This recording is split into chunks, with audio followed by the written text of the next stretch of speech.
Hey, what's up everyone? Spencer here, Grand Mesa Lodge on Facebook and on YouTube, Summit Stories. So today we're going to talk about how to get unstuck. Here's what it is.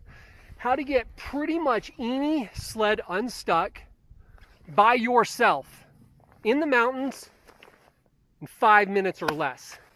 Obviously there's some situations that's going to take more than what I'm going to go over in this video, but this will cover most run-of-the-mill stuck situations in the mountains. And I'm going to give you 4 techniques. It's a system I call the SMW, the Spencer's Mountain Way. 4 techniques that you can do, and they will allow you to get any sled unstuck by yourself 5 minutes or less, generally. I do a lot of guided rides. I do a lot of coaching, a lot of training, skills training. And I ride with a lot of people that already have skills with snowmobiling from the Midwest, but they haven't rode a lot in the mountains. Also, I know I shouldn't, but I ride a lot by myself. I have a lodge that's in the mountains, and a lot of times I just go out for an hour by myself. I have good communication, but I do ride by myself. I know, it's stupid, I know, but I do it. In doing so, I've learned how to get unstuck by myself. Before we go over this, let's go over what people normally do, what I call the default way, okay? So, people are riding, they get stuck. They're not used to riding in the mountains. What they typically do is they go to where their mind tells them the problem is. So if you're stuck, where's the problem? Obviously the track. Why? Well, because the track's not doing what it's supposed to. It's not propelling you forward. And so what most people do then is they come back here, they start packing snow with their foot. They start digging. Sometimes they'll come up and do a ski pole. If you're by yourself, a ski pole is not really an option.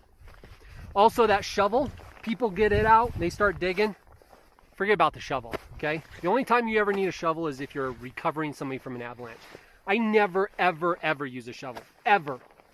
Ever. Never, ever to get a sled unstuck, ever.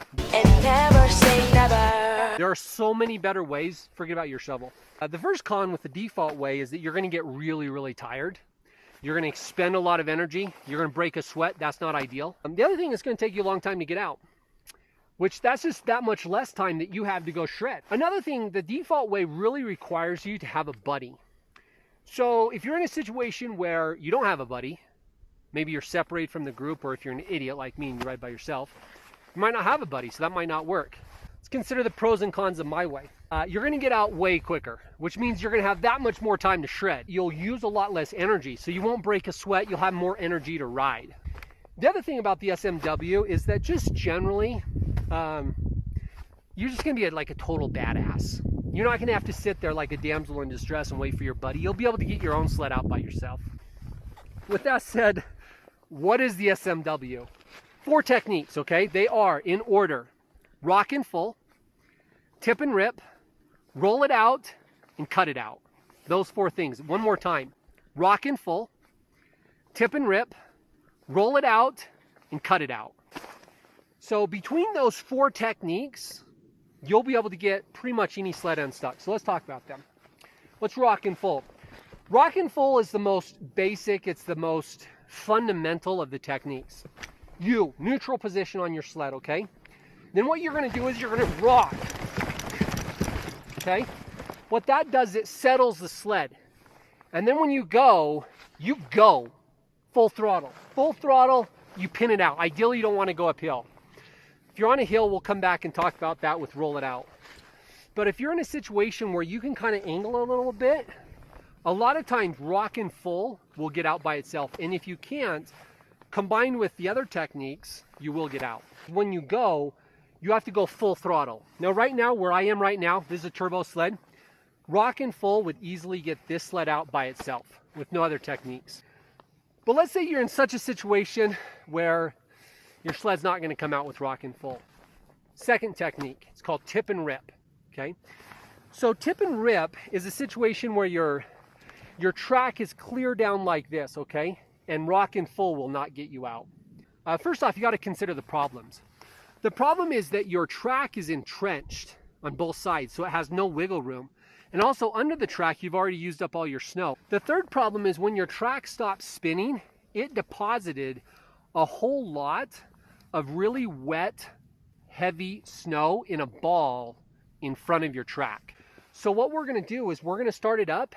We're going to tip, and as we tip, we're going to give it full throttle. Now, don't be afraid of giving it full throttle.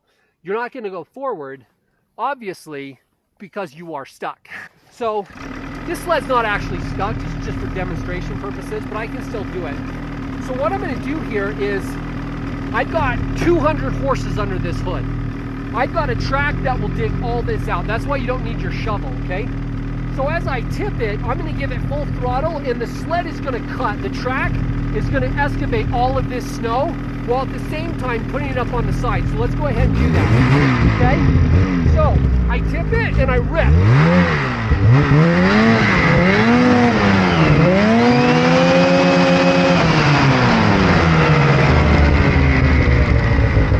Now, I want to shut this off before you come over here. Can't really see, but there's a ledge of snow right here.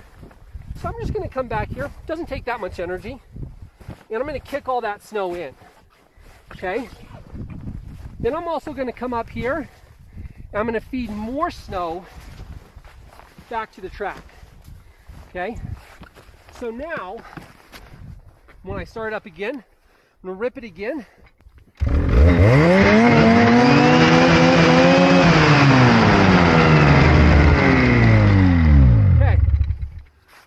Now the landscape is very different, okay? First off, I haven't used that much energy.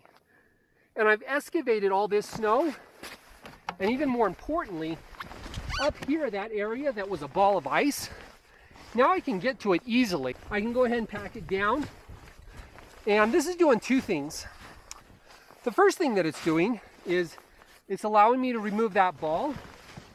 The second thing that it's done is all of this weight. I probably had, if you're really stuck, you might have 200-300 pounds of snow in your track. My track is completely free at this point. And the other thing that it's done is it's allowed me to pack this down. So now when I tip this back over, my sled is going to have good bite. It's going to come right out. It's not that difficult, okay? Now, when I go to pull it back up, you're going to want to make sure you don't have snow right here in the track blocking your way. And you're going to want to come up here on the ski. And you're going to pull down here. That's typically easier than going over here. So pull it down a bit. Okay, right there. It's going a little bit. If you need a little bit more help, what you can do is you can come up here, put all your weight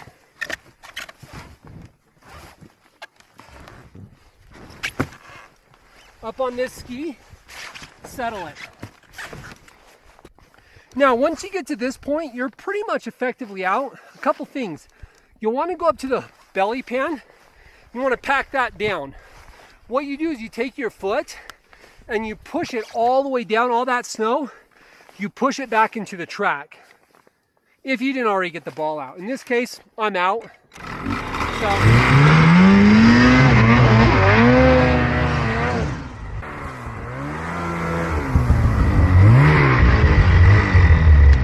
Easy peasy. So that's tip and rip.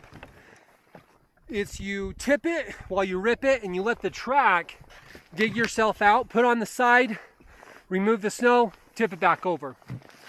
Once you tip and rip and you get it back up, then it's rock and full in order to get out.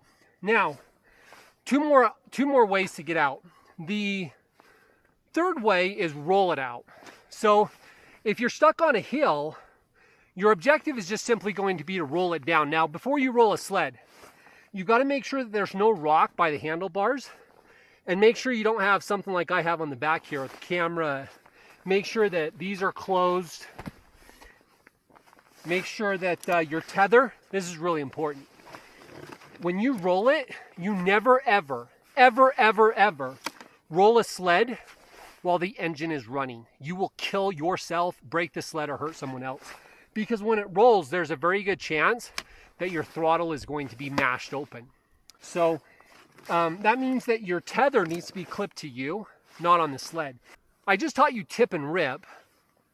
If you use tip and rip in combination with roll it out, it'll save you a lot of hassle, because a lot of times when you roll it, your sled is completely buried with a trench on both sides. So it's very difficult to roll. So in that case, you just simply tip it one side, let the track dig out your track. Okay, let the track do all the heavy work. And then you can tip it both ways. And then once you free the track, then you just roll it out and you're out. Roll it out.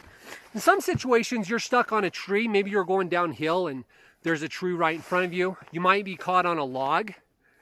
Maybe there's a log and now your belly pan is on the log, but your track has no traction. In all of those situations, you take a saw and you cut it out. You got to know your jurisdiction. Can you legally cut down a tree? I don't know if you're riding public land, private land. If you cut down the tree or you cut the log that's in your way, but once you remove the obstacle, then you just go forward. So anyways, hey, if you like this video, give us a subscribe on YouTube. If you're finding us on Facebook, go find us on YouTube. We post stuff there that we don't always post on Facebook.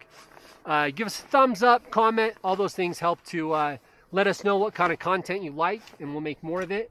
This is Spencer at the Grand Mesa Lodge and on YouTube at Summit Stories, and I'll catch you.